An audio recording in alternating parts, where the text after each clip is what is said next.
Post-traumatic stress disorder is often confused with attention deficit hyperactivity disorder, and the treatments are not the same, and the doctors need to be much more aware of that. That's because we're overdiagnosing too many kids with ADD and ADHD. And we've got 5% of our kids, 5% of the kids in America, taking drugs for something that probably they don't even have. That are basically amphetamines. Exactly. And when you look at post-traumatic stress syndrome and contrast it to ADD and ADHD, there's quite a difference, although the symptoms can be confusing.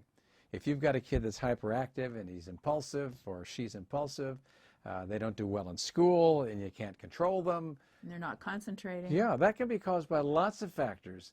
And all too often what we do is we just jump to the conclusion, oh, this is ADD. We got to put them on drugs. The teachers are giving the parents a hard time. The doctors, the pediatricians are thinking, well, that's the treatment for it, so we should just go do it. But it's far too aggressive. And children that are victims, basically, of post-traumatic stress disorder, they really need some psychotherapy. They need to be understood because they've had things happen to them they can't cope with. We look at the number of our kids that are emotionally, physically, and sexually abused. It's appalling. You're looking at least 25% of kids that are significantly involved, and almost no families are functional to the point where they're really ideal families. What we've got is young parents who have their own problems raising kids, and a lot of them are working. Both of them are working. There's not enough time to spend for the child. They're in front of a TV set too often. There's too much violence and sex that they're getting involved in watching. It's not a good way to bring up a kid. And some of the things that were included in the study that they did for children that were defined as having post-traumatic stress disorder were things that were a little bit surprising to me. Some of it was children that were raised in a split family, like a family where there's been divorce, that was traumatic for them. And also if one parent is addicted to drugs or to alcohol, things like that those are you don't usually think of as post-traumatic stress disorder. And also, you know, if a parent is in prison or if they're abused and beaten or, Sure. you know, hit or what you stuck in a learn is what closet. you're going to pass along. And that causes serious problems because kids don't have the tools to deal with the problems that we adults do. And by the time they get to be adults, a lot of the time, what they learn in the first 5 or 6 years of life determines what their personality and how they're going to react to situations is going to be. And children that are having problems at home, of course they're going to have trouble concentrating and end up with some sort of behavior problem. Especially if they don't have the tools to deal with it. A lot of the kids think they're the problem, and the problem isn't them at all. If you've got a parent that understands what's going on in life, doesn't do abusive things, and is making life fun for the child, so you're listening to the child and you're caring about how they feel, that's a big difference. Rather than disciplining them in school because they're having outbursts and they're impulsive or they're not concentrating or their grades are bad. And it doesn't mean just dump all these kids in a place where they're getting all these drugs. I mean, it got carried to the point where there was a doctor at Harvard whose name was Joseph Biederman, and this was all over the news back in the early 2000s. And he's a guy who was very well-known, highly respected doctor who was working with a drug company, and together the drug company agreed to finance Biederman's work, Dr. Biederman's work, and Dr. Biederman either thought on his own or was expecting, because he was getting a lot of money from the pharmaceutical company, to back their idea that these kids had really bipolar disease that was mild. They were wanting to medicate them with major antipsychotic medication. Now you're talking about something that really gets out of hand, and when it comes from a place like Harvard, it really kind of scares you, and it shows you the depth of how brainwashed and how trusting we can be about certain kinds of therapies. The business of treating kids with ADD and ADHD with major drugs is something that is very alarming. We should be very sure that that the diagnosis that we have indeed is ADD or ADHD. Particularly when we know that there are alternatives that are effective. Well, there are certainly other treatments, but we should be sure about the diagnosis too. I mean, how do you diagnose ADD and ADHD? Is it because a kid has a few clinical signs and symptoms that are consistent with it? Can you differentiate PTSD, okay, the post-traumatic stress syndrome, from ADD and ADHD? The answer is maybe you can some of the time, but most of the time it's a big challenge. And the way you can make that diagnosis stick is to do tests that are very expensive. Things like a SPECT scan, which is about $2,500 or $3,000, or a functional MRI, which costs about the same amount. So people don't want to do that. Well, they want to spend the money. The insurance companies want to spend the money. Just give them a little drug, see if it works, and if they get better, then you're going to assume that you've done the right thing. Well, that may not be true at all. And if the drugs were innocuous, I wouldn't worry about it, but they're not innocuous. So you have to be accurate about your diagnosis.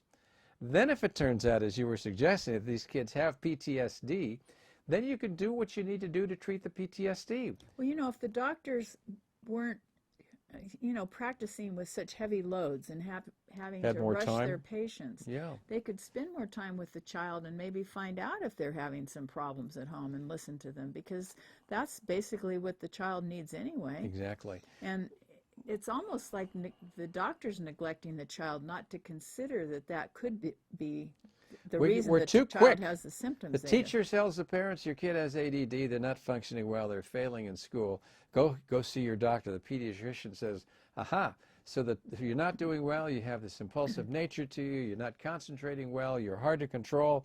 Let's give it a try. And maybe some of them will send these kids off to a psychologist or a psychiatrist or somebody who does some kind of counseling.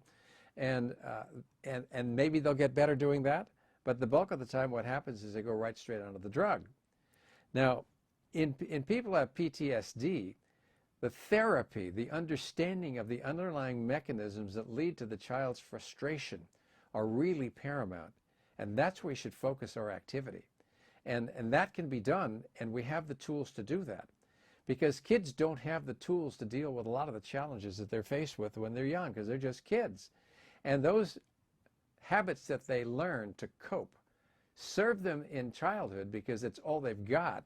But if they carry that into adulthood, which many, many of them do, all of a sudden now they're reacting as children would to situations that they should be able to control if they hadn't had the post-traumatic stress, but they did. Well, for example, if a child is brought up in a home where they're abused, whether it be physically, mentally or mentally or sexually or whatever, many times they grow up and they do the same thing. That's right. That their parents did to them, because so they were in training, basically. We have to break those cycles, and they can be broken, and not always just with psychotherapy. Sometimes the body-oriented psychotherapies are more powerful, the things like somatic psychotherapy. And there's a lot in this on drsaputo.com that you should take a look at. Just put that in the search box, and some interesting things will come up that will help you to understand how you can deal with that by working through the body. One of the things that's dangerous for children to be going through the post-traumatic stress disorder is because they will likely grow up to be sick when they're adults. Well, they're going to have lots of problems that result from it. And also obesity. It increases the risk of obesity. Yeah, and all the things related to that. Yeah. A lot of people, our kids especially, that are overweight, are not just gluttons. I mean, that's the silliest thing ever heard. What they are is they're troubled by a lot of problems that are challenging, whether it be something like bulimia, or it's anorexia nervosa, or people that are binging. There's something about having control of eating that's related very much so to deep psychological issues, and we need to study those more and pay more attention to it. And I think that is starting to happen. That's good news. Many times I think they don't feel that they're in control when they're home. That's right. Now, we don't have a lot of time, but I want to talk just a little bit about what you can do for ADD and ADHD that doesn't involve the use of drugs. There are a lot of nutritional approaches to this that are fantastically powerful. Things that involve the essential fatty acids, those fats that our body cannot make but must have, or you cannot be healthy. And kids with ADD and ADHD are loaded with problems that have to do with their inability to metabolize what they eat in the way of essential fatty acids into what the body has to process to make those chemicals that we need to have healthy brains and healthy minds. And so there are products out there like Efalex, that's E-F-A-L-E-X, that are amazingly effective for a lot of kids, particularly boys who have ADD or ADHD. So a trial of that is always a good thing to look at.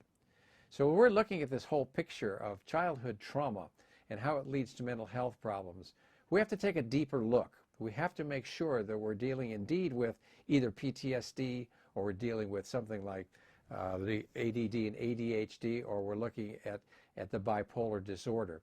And it takes a careful investigation from a qualified psychologist or psychiatrist before we just jump into treating these people with drugs that they may be on for a long time that can have serious complications.